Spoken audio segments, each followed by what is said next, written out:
Okay, friends, Tim Kirby Russia hot takes. A new unfortunate phenomenon is happening within Russia, and that is conflicts on the soccer field with migrants. So, somewhere on the screen, to my right or my left, you should be seeing some images of a recent major arrest where a very large group of migrant workers apparently kicked out the locals and started using their soccer field. And the locals here in Moscow, this was somewhere in Moscow, I cannot remember where, don't worry about it, maybe I can even write it on the screen. But this was within Moscow, and as you can see, the police have come and they have arrested and rounded up everyone. Which, because first off, it's not illegal to maybe have a good old argument over who gets to use the public soccer field, but I think there's a little bit more here at play, and it's probably one of the reasons why you can see everyone gets handcuffed and marched off like prisoners. Most of these people were deported, and also once you're deported from Russia once, unless you can make good fake documents or somehow, well, yeah, you really need to make some good fake documents, because once you're deported once from Russia, you're never coming back. So anyways, that's something very important. Now, there's a couple different nuances to this. I also have had a sort of a personal experience with this, which I described on my own live stream, where, long story short, because I already talked about it in a live stream, and I don't want to make it boring for the regular viewers, and despite the fact we don't have the most views in the world, there are regular viewers. It was basically that my son's buddy got punched in the face by some migrant worker who wanted to use the soccer field to play soccer. The other migrant workers apparently were not very supportive of that action, so anyways, his buddy and my kid, they went and told me. I went out there to kick the guy's butt. He saw me. I was all fired up, but it was going to be, well, I might have been fired up, but if it was going to be a 6-on-1 fight, I was certainly going to lose. But the other guys are kind of like, hey, we don't support punching children. We're just here to have fun, dude. And so the one guy bailed, and he was running, and unfortunately, the old man here doesn't have much footwork anymore, so he got away.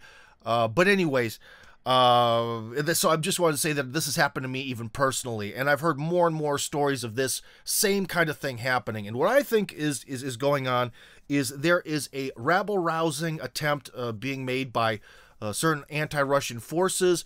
And if you haven't noticed with a lot of the things that the sort of like the PR war that Kiev has been waging, that, you know, they'll send like a drone into Russia, and the drone hits someone's house. Of course, that's tragic for them, especially if one of their relatives dies or they die. That's no fun. But ultimately, it's not even a scratch on the armor of like Russia's military potential or something.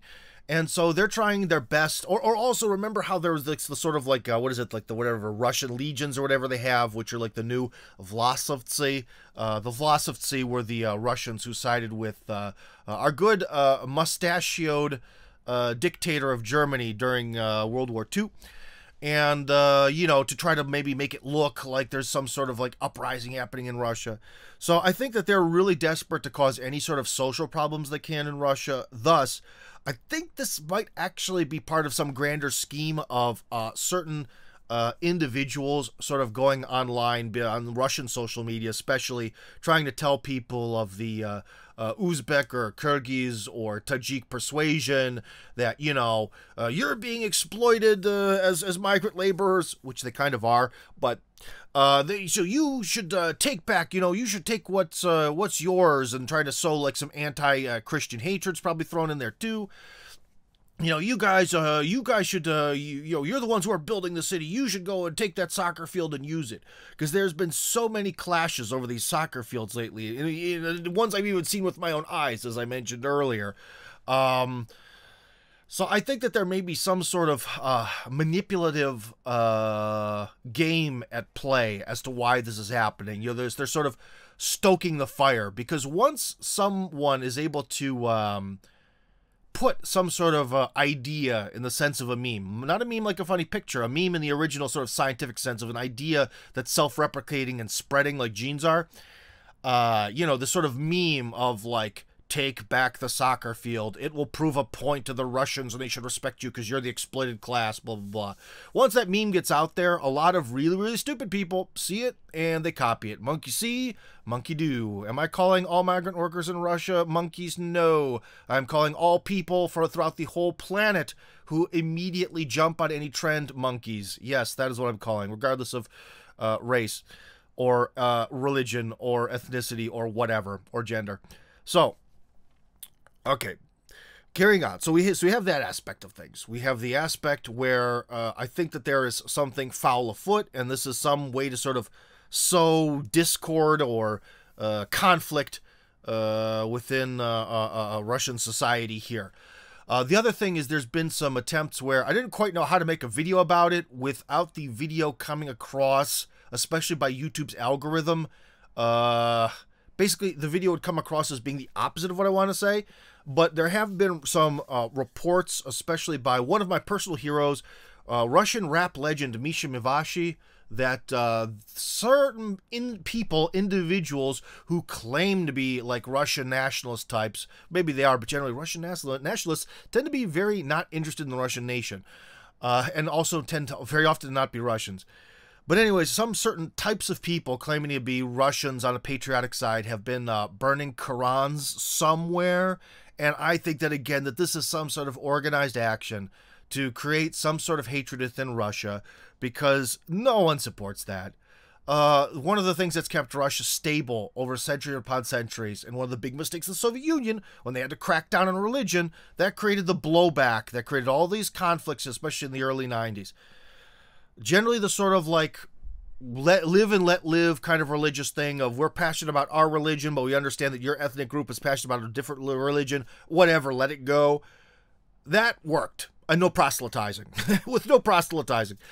That kind of worked for Russia, and that is the correct strategy. So, again, if you are someone who claims to like Russia and you're out there burning the Quran, all you're doing is attempting to turn Russia from a great empire into a tiny, helpless country. That's all I can say about that. But again, it's another example of some sort of idea meme being sort of spread, and idiots will grab onto this meme and repeat the meme, the idea meme, and they will cause problems for Russia. So I think that that's something that's happening here. So I think with this soccer, so one of the reasons I wanted to share this video was the fact that I keep being told that, like, by certain black pill community members, that Russia's exactly like the West. The locals have no power. Well, this is a good example of how the police will just go and arrest and deport migrant workers who even get the slightest bit out of line. So I think it was a good piece of evidence against the black pill beating the drum that everything in Russia is the same as the West, because it's not the case. Are there a lot of problems in Russia? Yes. Are they the same as the West exactly? No. So there's that. That was kind of the first thing. And then the second thing is I think there's actually a sort of I don't know what you want to call it, conspiracy going on to really drum up some sort of some sort of feud between Christians and Muslims. So anyways, we'll see in the future if this soccer field warfare continues. But for now, at least the police seem to be the vastly stronger force.